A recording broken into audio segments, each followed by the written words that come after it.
niya magitimpla ng kape, guys. Wow! Bago magitimpla. Hindi siya talaga. Pag dito ganito. lalabas. Hindi talaga. Very hot. First time kong magtitimpla ng kape. Buti na lang Sa Vietnam pa. marami tayong mga coffee master na kasama. Kailangan daw i-shake. Ito daw yung magic na wala yung tubig Nawala dito. yung tubig. Bango. At 3 minutes. Wait for So meron na, oh. Nagdi-drip na. The last step.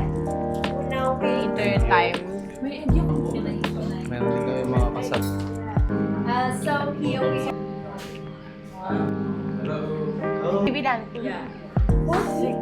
Stop. Tagal namin matuto, guys. Tapos 8 minutes pa yung sa egg coffee. 8 minutes, sasabihin mo sa customer, wait lang, ma'am. 8 minutes kasi dapat Ayan yung na, egg. 60 ml na. Lalagay daw natin dito. Maya natin. Lasang kape. Bango. Okay. Very good. Wow! Good kami. Ito na yung condense nila. Sa may ano.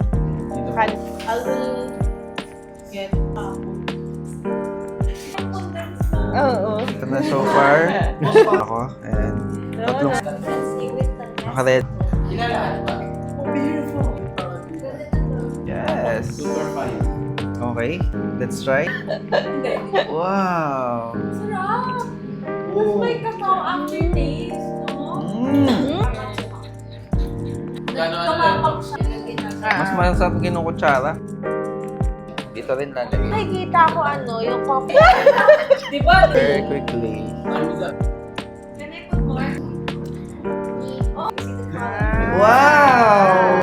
Okay, let's try. Titimpla ko lang. Ayun o. Nice. Yes, it's not for everyone. Pero, Ayoko, mas gusto ko yung egg coffee. This one. Yo! 800 lang. Worth it, guys. So, 800 pesos lang yung binayad namin dito, guys. And then, 4 na drinks yung ituturo sa amin. So, paano na malabas? 200 lang per drinks. Kasi ang dami namin kalat. You know? Yeah. Ano to? 3, 4, 5, 6, 7, 8, 9, 10. For the mix. Ako mas gusto ko lang egg coffee from Hanoi. Kasi pamasahe ko dyan. Pa-Vietnam. Yeah! Oh, doon naman, doon naman. Ayun. 1, 2, 3, go! Ah! Hi! Maganda! Thank you! Maganda! Yes, and from. Punta nga dito. Yeah. Hi!